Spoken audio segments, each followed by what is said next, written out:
Hola, hola muchachones, he estado un poco abandonado por aquí, pero sean bienvenidos a un nuevo episodio de su podcast Actuación Médica.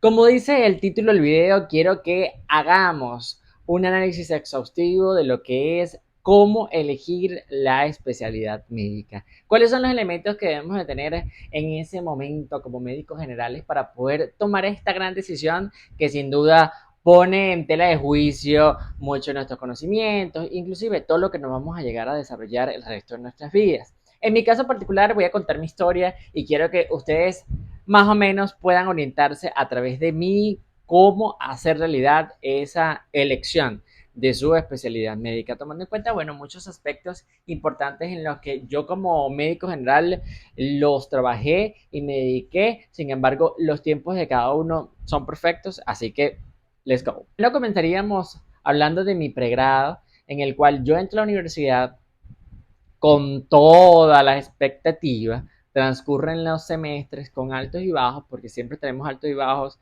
de arrepentimiento, de será que si esto era lo mío, no era lo mío. Cuando comienzo en quinto semestre aproximadamente, allí empiezo a ver lo bueno, porque comienzan dos materias, una que era práctica médica y la otra que era farmacología uno. Haciendo hincapié en farmacología uno para mí fue una total montaña rusa porque era una de las materias en las que más pasé trabajo para poderme adaptar al manejo de cómo eran farmacológicamente las patologías a tratar, a su vez con la docente que tuve, a la que siempre le agradezco porque yo creo que muchos de los que vimos clase con ella, si no a ella hubiese sido así, no hubiese sacado tanto potencial en nosotros, así que le mando un saludo que ella sabe quién es. Y además, cuando entonces me toca el práctica médica con una especialista, me acuerdo que era una especialista en medicina familiar. Bueno, ella parecía una internista y esa preguntaba, pero bueno, pues de todo. Entonces, ya allí pude pasar ese primer obstáculo. Luego viene farmacología 2 con la misma docente con quien tuve la dicha de compartir aún más. Y entonces allí, digamos, como que sacamos al 100% de eso. Pasamos a hacer internado rotatorio, esas prácticas profesionales. Comienzo por el área de cirugía, un área en la que verdaderamente yo me di cuenta que no era la que me gustaba, o sea, ser cirujano, no era la que me gustaba. Sin embargo, cuando tú pasas por tu primera rotación, tú dices que vas a hacer esa especialidad. Es decir, a mí no me gustaba, pero yo decía que iba a ser cirujano en esa primera clínica, como nosotros le decimos. Luego, recuerdo que ahí tuve un acercamiento muy poco con el área de anestesiología. Venía de una farmacología adaptada al nivel del sistema nervioso central, con antibiótico-terapia, y la tercera unidad que era parte de los fármacos metabólicos, pero la primera unidad tenía que ver todo con sistema nervioso central, entiéndase receptores a nivel del sistema nervioso central, funcionamiento con neurotransmisores, a su vez el uso de analgésicos, ¿ok? A su vez el uso de lo que son los AINES, de lo que son los anticonvulsivantes, en este caso las benzodiazepinas, los barbitúricos y un sinfín de fármacos que se utilizan con respecto al sistema nervioso central, la relajación muscular. Entonces yo ahí ponía y le preguntaba al anestesiólogo, ¿qué estás utilizando? No, uso esto, uso aquello. Bueno, ahí tuve mi primer acercamiento con el área de anestesiología. Culminó esa área y pasamos a la siguiente, en este caso de cirugía, pasamos a pediatría. Pediatría fue un mundo mágico. Yo me puse mucho de mí porque quería salir muy bien. Eso pasó. Sin embargo, yo ahí tenía claro que los niños no eran lo mío y todavía yo lo recalco. La parte pediátrica no es algo que me guste, la manejo, pero no es algo que me encante. Luego pasamos a el área de ginecobstetricia. Yo les diría que peor. Ahí yo determiné que el área de ginecobstetricia no me gustaba. Sin embargo, considero que es una de las especialidades que más potenciales tiene. ¿Por qué? Porque es médico quirúrgica, estás en consulta, haces ecografías, estás en quirófano y a su vez es algo que nunca se va a terminar. Es como una especialidad base que siempre va a estar necesitada. La próxima y la última por donde pasé fue por medicina interna y obviamente todas sus subespecialidades. Bueno, medicina interna creo que ha sido la especialidad para los que la carrera nos prepara, para la medicina interna, para poder interpretar, relacionar, diagnosticar diversas patologías orientadas a la medicina interna. Realmente me fue de maravilla, considero que fue una de los internados que mejor me fue. Ahí yo como que hacía énfasis en que quería ser médico internista, en que quería desarrollarme como médico internista, pero no, muy mis adentros sabía que no era así, que no quería la vida del médico internista. Ya luego pasó el tiempo, durante esos periodos de internado rotatorio hacía ayudantía estudiantil en el área de farmacología 2 con la docente de farmacología 2 me iba de maravilla y duré en ese internado rotatorio que nosotros dura como 2 años, ahí duré haciendo ayudantía estudiantil. Después me tocó el rural.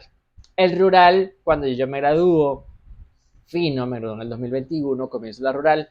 Ese momento, el 2021, un poco álgico para todo el mundo, porque era la pandemia COVID-19 en la que tuve que hacer frente y recuerdo muy bien que estaba en un centro diagnóstico, es decir, yo me encargaba de hacer las pruebas COVID, todas las pruebas relacionadas con la patología, hacer acompañamiento de los pacientes que estaban en una enfermedad leve desde sus casas, hacer acompañamiento a pacientes moderados que tenían que derivarse, que remitirse, que internarse en un hospital de mayor complejidad y eso, digamos, terminó de afianzar mucho mi parte clínica. Él puede determinar que el paciente clínicamente tenía criterios para estar en una unidad de cuidados intermedios o estar en una UCI, estar en hospitalización.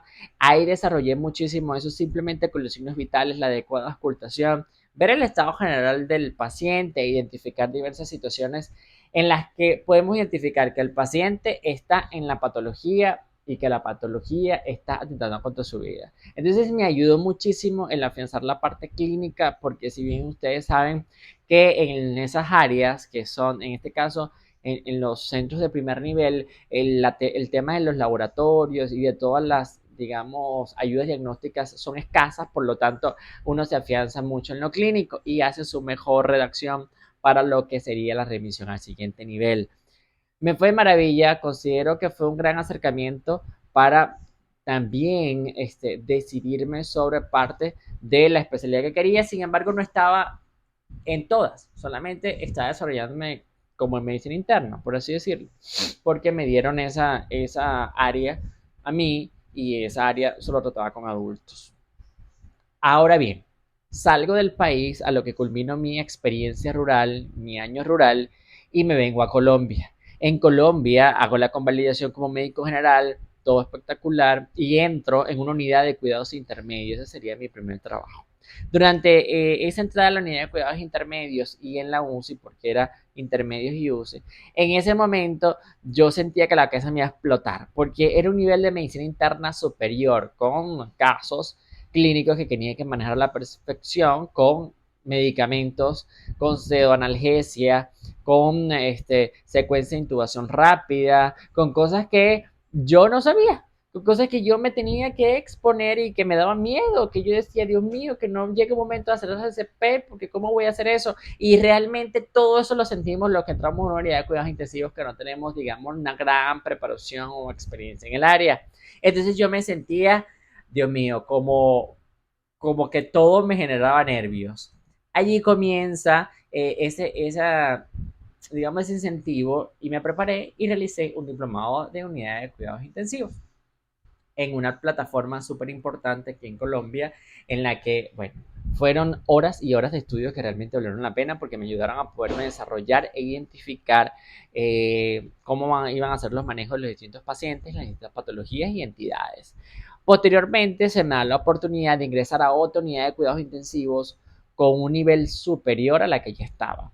Y allí se manejaban pacientes donde la ventilación mecánica era fundamental, que nosotros tuviésemos del conocimiento de los médicos generales, porque desde aquí si los médicos generales tienen como una afinidad por un área en específico, pueden entrar a esas unidades de cuidado intensivo, evidentemente con la preparación, con la experiencia y que pudiésemos manejar e identificar los pacientes que requieren el manejo de la vía aérea, la colocación de catéteres venosos centrales, todas esas cosas que yo creo que escasamente en Venezuela siendo médico general iba a poder estar allí para hacerlo, pero aquí con la experticia que tú puedes tener, la preparación, porque evidentemente a ti no te iban a soltar a hacer todo eso de una vez, no. Probablemente tu hoja de vida fue analizada y evidentemente tú fuiste evaluado para poder llevar a cabo todo eso, siempre con el acompañamiento de cabecera con el intensivista que está encargado. Entonces allí, digamos que me di esa oportunidad y tuve la dicha de poder estar mucho más cerca con el área de la unidad de cuidados intensivos y allí el área de anestesiología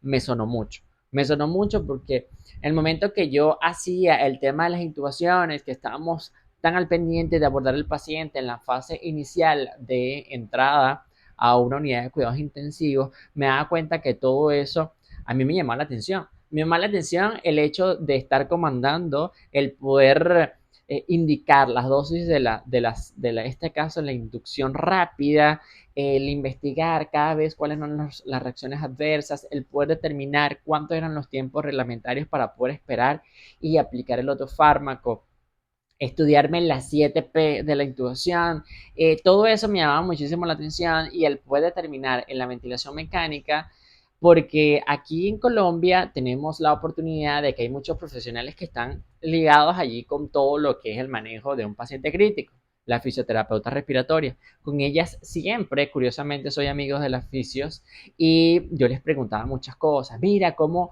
entonces vamos a ese paciente colocarlo para que con la ventilación mecánica, o sea, cómo yo lo acoplo al ventilador, cómo yo hago para calcular el volumen y me encargué de aprender todas esas cosas y de hacer cada vez más estudios que tuviesen afinidad con respecto a la unidad de cuidados intensivos. Sinceramente, me di cuenta que la unidad de cuidados intensivos era un área muy importante para mí, pero necesitaba tocar otras, necesitaba de alguna manera estar otras áreas que me pudiese permitir expandirme y poder saber qué era lo que podía yo hacer con mi vida. Luego tuve la oportunidad de entrar en un hospital mucho más grande donde habían, digamos que por piso está dividido las áreas, ¿okay? Las áreas y especialidades. Tuve la oportunidad de estar en medicina interna y evaluar en conjunto los pacientes de cirugía. Luego tuve la experiencia de estar en una hospitalización pediátrica donde, bueno, abundaban la sepsis neonatal, la ictericia, donde estaban los pacientes recién nacidos, todo lo que es el cuidado inmediato del recién nacido y poder conocer el manejo farmacológico de esas entidades patológicas y a su vez estuve allí de la mano con las pacientes de ginecobstetricia al momento de darles las salidas y estar en su puerperio inmediato. Eso me ayudó de alguna manera a decir, bueno, ok, Raúl, esto no es, digamos, tu fuerte, esto no es a lo que tú te quisieras dedicar todo el tiempo, porque miren que hay chispa y hay afinidad con los temas. Yo atendí partos y yo decía, bueno, esta forma en la que se atiende parto, son los tiempos de parto, esto no es algo que me acordaba como que yo decía, la dosis de la norepinefrina, la dosis del fentanil y de la succinilcolina es tal, pero las otras áreas sí se me podían olvidar. Entonces yo sentía que la afinidad con el área, sin duda, es una gran alerta para decir, esto es a lo que estoy más cómodo y a lo que sí me quisiera dedicar. Por lo tanto, no evaluar qué es lo que me generará más valor monetario al momento de ejercer. Es lo que a mí me gustaba, lo que a mí me apasionaba y créanme que estando haciendo eso, todo pasa, las horas pasan, a ustedes se les olvida qué hora es, a ustedes se les olvida dónde están, o sea, dónde están de lugar, de que hasta se les olvida momentáneamente sus problemas porque llegan a un lugar donde los hace despejarse y eso es una de las emociones que debemos tomar en cuenta al momento de elegir una especialidad. Se encae en el burnout porque por supuesto hay cansancio, debemos descansar, pero bueno, ese es otro tema, ese realmente es otro tema. Luego, entre la preparación de los diplomados, yo decía, bueno, entonces vamos a visualizarnos con la especialidad, pero vamos a armar hoja de vida. Por lo tanto, se debe armar una hoja de vida que vaya de la mano con la especialidad. Por fin dije que iba a ser anestesiología y reanimación, por lo tanto, entonces, armar hoja de vida que tuviese relevancia con anestesiología y reanimación.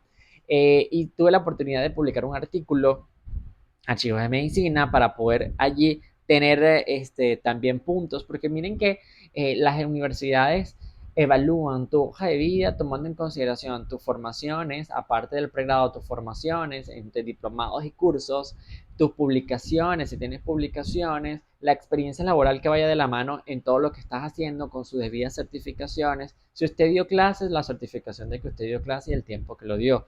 Si usted estuvo trabajando en una unidad de cuidados intensivos, porque usted va para unidad de cuidados intensivos, usted va para anestesiología, o usted va para medicina interna, pero rotó o hizo un año de médico asistencial en el área, o tuvo una experiencia laboral solo con pacientes de medicina interna, usted tenga su certificación de esa labor para que pueda adjuntarla a su hoja de vida y por lo tanto pueda formar y crear más puntos.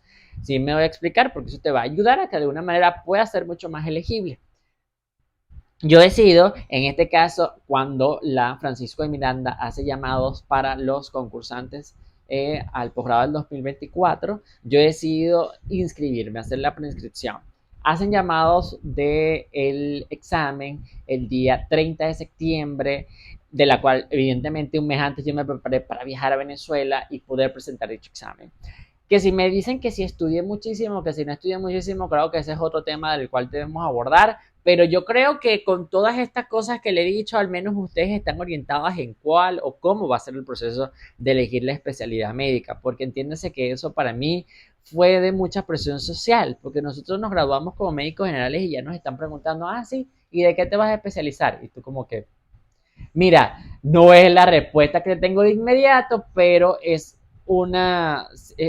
como una gran responsabilidad y una gran presión el poder decir de inmediatamente qué quiero hacer, porque requieres al menos al menos en mi experiencia de un tiempo acercándote a la especialidad para conocerla, para descifrarla, para saber qué tan bien me siento yo allí, porque recordemos que van a ser años de especialidad y de formación y años ya como especialista donde todo eso lo tienen que hacer ameno. Espero que todo y cada uno de estos tips los puedas tomar en cuenta. Al final el desenlace de la especialidad en Venezuela, bueno, logré pasar el examen, ya introducimos la hoja de vida, estamos en la evaluación, luego nos van a llamar a una entrevista personal y a ellos les voy a contar cuando estén en esa entrevista cómo nos fue y los resultados finales. En nombre de Dios, que realmente sea lo que Él quiera. Recordemos que los tiempos de cada uno de nosotros son perfectos y están indicados, no nos podemos comparar, no podemos decir que porque mi compañerito que se graduó conmigo ya es R3, ya es R2, no podemos visualizar ni ver esas otras vidas porque tenemos que vivir la propia y por lo tanto nosotros en nuestra realidad saber hasta dónde podemos llegar, hasta dónde podemos alcanzar y por supuesto tener claro nuestros objetivos. Muchas gracias, espero sigan continuando y disfrutando de todo el contenido de Doctorízate. Acuérdense que estamos por todas las plataformas y espero traer a nuevos invitados porque si me voy a Venezuela, voy a tener la oportunidad de tener muchos invitados especialistas que sé que les van a llenar de mucho conocimiento en todos los futuros episodios del podcast.